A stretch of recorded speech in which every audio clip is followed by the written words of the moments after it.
Yo, this chapter is insane. I gotta say that right off the bat, with Luffy's insane, shocking fight with Kizaru, with Zoro's also hype fight with Lucci, Awakened Lucci mind you, and Elder Saturn coming into play and more. So make sure to stay tuned for this iconic epic chapter. Share the parking within and smash that like button if you enjoy these chapter reviews and want to keep them coming. Make this the video you join the Nakam if you haven't already by hitting that subscribe button. You can help us reach our insane goal of 2 million subscribers on YouTube. If you like One Piece, then I'm sure you can relate to insane ambitious goals like that too, so thank you so much if you did help. And now, without further ado, let's jump into it, spoilers and all. Last chapter we left off with Gear 5 giant form Luffy becoming the Goliath rather than the David for once, and grabbing the tiny, by comparison, Admiral Kizaru with his hand. That chapter, Kizaru was saying stuff like, "You certainly are the man who defeated Kaido," and the best part is, that was before Luffy even went Gear 5. High praise to be sure. And when Kizaru finally sees Luffy, he says it finally appeared, so this is the rumored ... hyping up this fight even more between Gear 5 Luffy and Kizaru. I was saying that yeah, if he used Gear 5 versus Lucci, then Luffy definitely should have started with that against Kizaru. But hey, he is using it now, and this current chapter is called Luffy versus Kizaru, so Oda is finally delivering by focusing on full power Luffy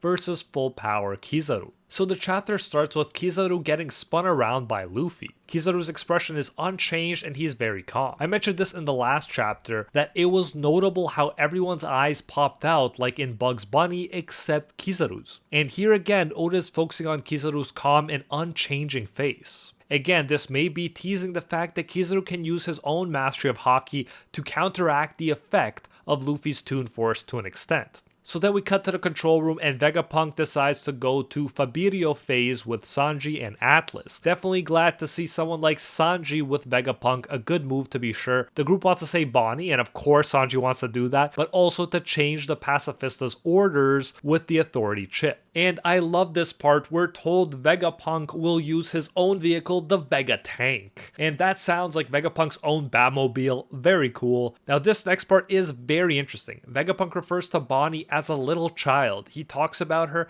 as if she's a really small kid. Combine this with Kizaru saying last chapter, "You've grown so much" to Bonnie, and that kids these days sure grow fast, it's beginning to seem like Bonnie's real age may be younger than we've been thinking. Let me know what age you think Bonnie is below in the comments, and you get bragging rights if you get it right. Just no editing your comments later. So if it's an edited comment, it doesn't count. For the record, she was estimated to be 22 before the time skip and 24 after the time skip. Her bounty of 320 million may turn out to be very impressive indeed for her age, depending on what it is. So now we jump to Nami, Usopp, and Edison, who remain in the control room. Jinbei is carrying all Vegapunk's stuff to the back of the island. Lilith is using Frankie's Shogun to carry the Thousand Sunny to the same point that Jinbei is going to. Frankie for his part is going down to the Fabirio phase as well. We then jump to said Fabirio phase, and Bonnie is fighting against the Marines. I always love to see her in action and how she uses her Devil Fruit to fight. Sentomaru saved her when Bonnie was falling down after she hit Egghead Barrier. Then Sentomaru passes out. But he's alive, and isn't it interesting that Kizaru didn't kill this guy he's got history with? Oda keeps emphasizing how he's constantly trying to avoid hurting people he knows, and now he left Sentomaru okay enough to help the enemy. Mark my words, some Kizaru twist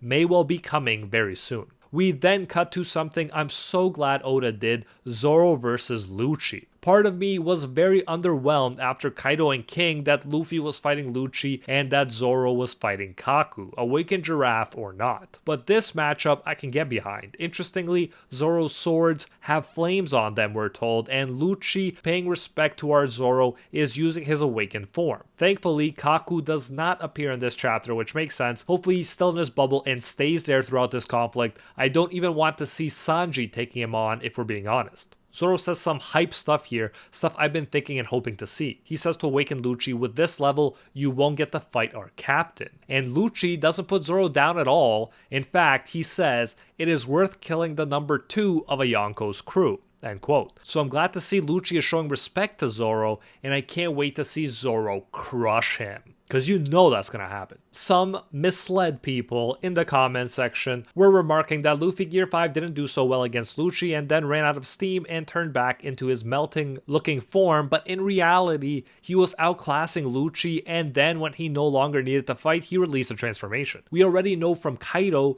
that if he really needs to, he can even use the form twice. At the very least twice. He just didn't need to there, so that's why he didn't do it, or stay in the form. And I'm glad Oda is making this clear by having Zoro match up with Lucci this time, and even remarking that he's not impressed with his level. Beautiful stuff. So then we turn to the main event. Luffy versus Admiral Kizaru. Luffy throws Kizaru towards the sea. Actually a really smart idea, especially for Luffy, since even someone like Kizaru would be paralyzed in the sea. However, you know it's not going to be that easy. Kizaru flies back, and I love what he does here. But you gotta wait for a while to see why I love it exactly. So in the beginning, he creates multiple light clones of himself. It seems it's an extension of his Yasakani no Magatama technique, aka Yasakani string of jewels. Kizaru's clones give Luffy minor injuries with their light swords. But we all know minor injuries are like no injuries in One Piece fights, especially when you're dealing with an awakened mythical zone. Like, come on. Luffy then uses Gomu Gomu no Dawn Stamp to destroy all Kizaru clones, but the real Kizaru is not there. And that's what I loved. Honestly, I've seen clone attacks so much in Shonen, I wasn't excited to see it again, but the fact that he dipped and used them as a distraction, I did love that twist. The real Kizaru, being the man on a mission that he is, and like that he always seems to be, has left Luffy and returned to the control room to kill Vegapunk. But as you remember, Vegapunk's already gone. Kizaru then flies towards the powerfully named Vega Tank and attacks it with, surprise surprise, light. But Luffy follows and defends the Vega Tank. Very nice. Luffy takes in Kizaru's light, we're told, and it splits in multiple directions. Pretty boss move that he could just tank the attack like that was meant to destroy a Vega Tank. Thanks to Luffy, the Vega Tank arrives safely to the Faberio phase as planned. Near the end of the chapter, Atlas is overriding Kizaru's order to the Pacifistas. Things are looking very good. Maybe too good, and we're about to get into that. But you can't deny that the Straw Hats are looking pretty victorious for the most part right now. Everything seems to be going their way. Kizaru had to create clones to escape from Luffy because he couldn't just take him out quickly. In other words, he was running from our protagonist. But if you'll remember, there is another big wild card that the Marines have yet to play, and the final panel focuses on just that. In the last panel, the scene changes and we see Elder Saturn staring menacingly. We're told there's a break next chapter, but what a chapter to leave us with before the break. Thankfully, Saturn is finally coming into play, and that's not surprising considering how everything here seems to be going the Straw Hats' way, at least for now. But let me know your thoughts. What do you think Saturn, the wild card, will be able to accomplish as the first Elder that we see in action? Will the world government be able to do anything meaningful against Luffy's awakened mythical zone? And if you think Luffy's powers are interesting, then you won't want to miss my all 7 Yonko and their powers explained, where I talk about Luffy and of course the other Yonko and their powers. Link on screen right now. Don't forget to like and subscribe to help us reach the One Piece level ambitious goal of 2 million subscribers on YouTube. Thank you so much, and I'll see you in the next one.